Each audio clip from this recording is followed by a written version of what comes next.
Hi செல்லக்குட்டீஸ், வாழ்க வளமுடன். இனிய காலை வணக்கம். இந்த மார்ச் 1ஆம் தேதியிலேருந்து உங்கள் வாழ்க்கை சந்தோஷமாக பிரச்சனையே இல்லாமல் நீங்கள் ஆசீர்வாதமாக இருக்க போகிறீங்க. உங்களுக்கு வர பிரச்சனையில் நீங்கள் அமைதியாக இருங்க. உங்களுக்கு யார் பிரச்சனை உருவாக்கணும்னு நினைக்கிறாங்களோ அவங்களே அதற்கான கதவாகவும் அதற்கான சாவியாகவும் அதற்கான பூட்டாகவும் மாறி அவங்களுக்கு அவங்களே மனமடிவாகி உங்கள் வாழ்க்கையை விட்டு போக போகிறாங்க.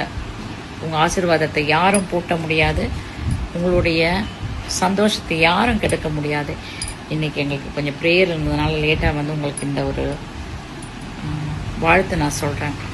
கடவுள் உங்கள் ஆசீர்வாதத்தின் எல்லையை பெரிதாக்கி உங்களுக்கு தொல்லை கொடுக்குற எல்லா துன்மார்க்கரையும் எதிரிகளையும் உங்கள் வாழ்க்கையிலேருந்து எடுத்து போட்டு உங்களை சந்தோஷமாக வச்சுருப்பாங்கங்க. நிச்சயமாக சொல்கிறேன், இந்த வீடியோவை பார்க்குற யாராக இருந்தாலும் சரி, இன்னையிலேருந்து நீங்கள் ஆசீர்வாதமாக இருக்க போகிறீங்க. நிஜமாக நான் சொல்கிறேன். அது மட்டும் இல்லாமல் அழுகின பழம் மரத்தில் இருக்க முடியாது, அது கீழே விழுந்து தான் ஆகணும். அது மாதிரி உங்கள் வாழ்க்கையில் அழுகின தன்மையோடு உங்களை நெருங்கி சுற்றி இருக்கிற எல்லா துரோக மக்களும் தானாக கீழே விழுந்து உங்கள் வாழ்க்கை நல்லா இருக்க போகுது. நீங்கள் ஆசீர்வாதமாக இருப்பீங்க. வாழ்க வளமுடன். இனிய காலை வணக்கம். மார்ச் 1ஆம் தேதியிலேருந்து உங்கள் வாழ்க்கை மாறப்போது, உங்கள் ஆசீர்வாதத்தின் எல்லை பெருக போது, நீங்கள் எதிரிகள் இல்லாத வாழ்க்கை வாழ போறீங்க. நல்லா இருப்பீங்க செல்லக்குட்டீஸ்.